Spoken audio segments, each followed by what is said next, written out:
बहुत कहते हैं कि मुसलमानों को हमने टाइट कर दिया। मुसलमानों को क्या टाइट कर दिया? नौकरी वे करते नहीं, वे रोजगार करते हैं, हाथ के दस्तकार हैं। रोज तुम जैसे जाते हो, चाहे सब्जी खरीदनी हो चाहे फल खरीदना हो, सब जगह मुस्लिम अपना रोजगार कर रहा है। 1000-2000 रुपए अपने घर आराम से कमा के ले जाता है। तुम्हारा बेटा क्या करता है? जय श्री राम, जय बजरंगबली। क्योंकि तुम्हारा बच्चा रोजगार ना मांगे। किसी नेता का बेटा क्यों नहीं आता उसमें जय श्री राम करने? किसी ब्यूरोक्रेट का बच्चा क्यों नहीं आता? उन्हें धर्म की रक्षा नहीं करनी? क्या बात है सर, क्या बात है सर। गैस का सिलेंडर मुसलमान को 1200 का, तुम्हें 400 का मिल रहा क्या? अनाज तुम्हें सस्ता और उसे महंगा मिल रहा क्या? या जो तुम कपड़ा तुम खरीद के लाए वो सस्ता है और उसका महंगा है? क्या है? जो जब प्लॉट तुम खरीद रहे हो वो तुम्हें सस्ता दे रही है सरकार और उसे महंगा दे रही है। क्या दे रही है उसे? वो 18-20% को आदमी को, तुम तो 80% हो। पेट्रोल तुम्हें सस्ता दे रहे हैं? या जय श्री राम करूँ मैं जाकर बाहर और बजरंगबली के नारे लगाऊं और मोदी के जयकारे करूं? क्या सस्ता मिल रहा हूं मैं? तो फिर क्यों गुलामी कर रहा हूं मैं? बात तो सही है। आप अयोध्या से हैं, ठीक है? ये अयोध्या से। जय श्री राम, जय श्री राम, जय श्री राम भैया। हाँ, रोजगार मांगना है। रोजगार मांगने जब आपको मंदिर मिल गया, अयोध्या में मंदिर मिल गया तो क्या नहीं मांग रहे, सिर्फ अपना हम हक मांग रहे हैं। हमको भीख नहीं चाहिए, हमको अपना हक चाहिए। अरे तो मंदिर मिल गया ना, अयोध्या के रहने वाले हैं। हमारा भला होगा बताइए? मंदिर से हमारा भला होगा? मंदिर को तो बाबा को चाहिए, वो विधानसभा चला रहे हैं। वहाँ घंटा लगवा दे विधानसभा में, हम लोग को हक चाहिए। आप अयोध्या से आए हैं ना? जी, हम अयोध्या से। कितना चमचमा रहा है अयोध्या, आपको पता है? वहाँ के आदमी से पूछे कैसा है, सबका दिल दुखी है। अयोध्या में जाके देखिए, वहाँ पर सबका दिल दुखी है, सब लोग गाली दे रहे हैं। दे रहे हैं जी।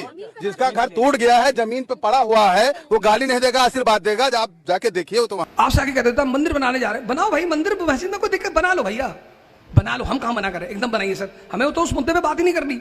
लेकिन ये बताओ सर, हमारे बच्चों को नौकरी कैसे दिलाओगे? मंदिर बना लो। अगर आपको अभी पता चल जाए कि मेरे ऊपर हत्या के 20 केस चल रहे, आप सब उठ के चले आओगे, इस आदमी से कुछ सुनना ही नहीं। आप जब मेरे सामने से उठ के जा रहे हो कि हत्यारा है, हमें सब कुछ नहीं सुनेंगे। सर ऐसे आदमी को संसद में क्यों बिठाते हो? जोर जोर से बोल के लोगों को स्कीमें बता दे। मतलब भैंस का दूध पीने वाले कुछ मोटे बुद्धि को होते हैं ना, उनको जरा समझाने की कोशिश करता हूँ। अच्छा, कि सीता से जो प्यार किया वो राम बन गया, और राधा से जो प्यार किया वो श्याम बन गया। ठीक है। जबरदस्ती जो प्यार किया ना वो राम बन गया, और चुपके चुपके जो प्यार किया वो बाबा राम रहीम बन गया। ठीक है। जो प्यार ही नहीं किया तो योगी बन गया। समझ गया। तो प्यार करके रास्ते में जो छोड़ दिया वो नरेंद्र मोदी बन गया। आग लगा दी, आग लगा दी, आग लगा दी।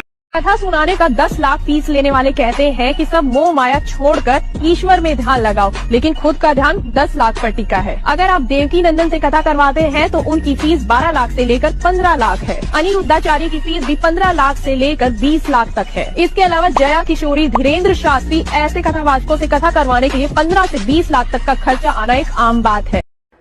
एक आया राम की कथा कहेगा 10 करोड़ लेके जाएगा, दूसरा कृष्ण की कथा कहेगा वो 15 करोड़ लेके जाएगा, और आप जैसे भोले भाले मूर्ख लोग डालते हैं उनके पात्रों में। ले जा भाई, ये बापू नहीं है, डाकू है। देखा आपने लापरवाही का नतीजा है। मैं चुनौती से कहता हूं, मोदी जी ने मुख्यमंत्री बनने के बाद कभी यूएस वीजा के लिए अप्लाई नहीं किया। तो वीजा मांगते थे और वीजा नहीं मिलता था, ये सरासर झूठ है। झूठ की कोई सीमा होती है? क्या झूठ की सीमा होती है? मोदी जी ने वीजा के लिए अप्लाई किया और उनको वीजा डिनाई हुआ। मेरे पास प्रूफ है और वो प्रूफ ऑन रिकॉर्ड है। America and the statement is by David C Mulford, US ambassador to India, Roosevelt House, New Delhi, और इनकी खुद की वेबसाइट पर डाला हुआ है। मैं कोई अमित मालविया की फेक व्हाट्सएप फैक्ट्री से चीजें लेकर नहीं आती हूँ। क्या बदलाव आया? आज श्री राम जन्मभूमि का उभरता हुआ मंदिर देखिए, महाकाल का कॉरिडोर देखिए, क्या बात है सर। काशी विश्वनाथ का कॉरिडोर देखिए। रुको जरा, सब्र करो। इस देश ने 9 साल में सबसे ज्यादा बेरोजगारी देखी, इस देश ने महंगाई देखी, इस देश ने मणिपुर को जलते हुए देखा, लेकिन प्रधानमंत्री के मुंह पर एक जरा सी शिकन नहीं देखी। इस देश ने 33 लाशें भी देखी। इतिहास ना इमारतों से बनता है, ना 9 साल में बनता है। इतिहास तब बनता है जब 200 साल की ब्रिटिश हुकूमत के बाद IIT, एम्स, ISC, बार, इसरो जैसी संस्थाएं बनाते हैं। इतिहास तब बनता है जब 19वीं सदी के भारत में आप 21वीं सदी की IT और टेलीकॉम रेवोल्यूशन की नींव रखते हैं। इतिहास तब बनता है जब 1991 में आप अपनी इकोनॉमी को खोलते हैं और ग्लोबलाइजेशन का एक अहम हिस्सा बनते हैं। इतिहास तब बनता है जब 2004 से 14 के बीच आप 27 करोड़ लोगों को गरीबी की सीमा रेखा के ऊपर। बात तो सही है। गजब बेइज्जती है। महंगाई पर मोदी सरकार के बड़े फैसले। सस्ता हो गया है घरेलू गैस का सिलेंडर। प्रधानमंत्री नरेंद्र मोदी की अध्यक्षता में हुई कैबिनेट बैठक में ये फैसला लिया गया। सरकार के पिटारे में अभी महंगाई से निपटने के और भी उपाय हैं। राक्षस हो गए राक्षस। आपको नहीं मालूम कि हमने आपके जेब से 2000 रुपया निकाला, फिर आप परेशान हैं। 10 लोगों से कह रहे हैं कि 2000 रुपया गायब हो गया मेरा, और मैं आता हूँ अब बड़े ही हार्दिक मन से आपको 500 रुपए की मदद कर दे रहा हूँ। आप कहते हैं पंकज जी तो बहुत अच्छे हैं भैया, ये आदमी बहुत अच्छा है। अब इलेक्शन आ रहा है 24 का, और दिसंबर तक सिलेंडर, पेट्रोल, डीजल, इन सब की कीमतें घट जाएंगी अपने आप। 4.5 साल दबा के पैसा लेना है और फिर 6 महीना छूट देनी है उसी पैसे में से। मन में अगर दिल्ली की जनता के लिए प्रेम होता, अच्छा, तो केजरीवाल साहब क्यों आयुष्मान भारत योजना दिल्ली की गरीब जनता के लिए स्वीकार नहीं करते? रुको जरा, सब्र करो। केंद्र सरकार ने एक आयुष्मान भारत योजना निकाली है, उसमें लिखा है कि आयुष्मान भारत योजना में उनका इलाज नहीं किया जाएगा जिनके पास 2 व्हीलर है, स्कूटर है या 4 व्हीलर है। उनका इलाज नहीं किया जाएगा जिनके पास मोबाइल फोन है। उनका इलाज नहीं किया जाएगा जिनके घर में फ्रिज है। उनका इलाज नहीं किया जाएगा जिनके परिवार की इनकम 10,000 से ऊपर है। अब इसके अलावा कोई बचा हो तो बता दो। इन्होंने उत्तर प्रदेश में लागू कर दी आयुष्मान, वो बेचारा इलाज दिल्ली कराने आते हैं। महंगाई के कारण लोग सिलेंडर नहीं भरवा पा रहे, सबसे ज्यादा SC/ST के लोग प्रभावित हैं। चलिए भैया बाद में बात करते हैं, ठीक है ना? चलिए भैया बाद में बात करते हैं, ठीक है ना? देखा आपने लापरवाही का नतीजा है।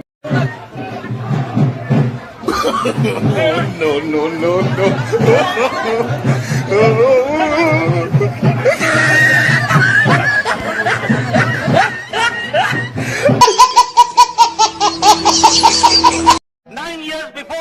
कैसा भारत था?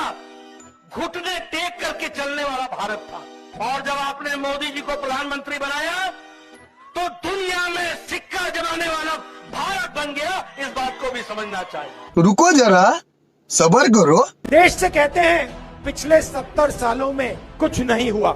नरेंद्र मोदी जी के आने से पहले कहते हैं कुछ नहीं हुआ। तो हिंदुस्तान के किसान ने, मजदूर ने, इंडस्ट्रियलिस्ट ने, छोटे व्यापारियों ने 70 साल में कुछ नहीं किया। वो बस चुप बैठे थे। ये सड़कें जो बनी, ये फैक्ट्रियां जो बनी, ये जादू से बन गई। ये जो रेलवे ट्रेन चलती है, ये 70 साल नहीं चली, ये नरेंद्र मोदी के आने के बाद चली। देखो कौन सी दुनिया में रहते हैं आपके प्रधानमंत्री। बात तो सही है। अरे फट गई है उसकी।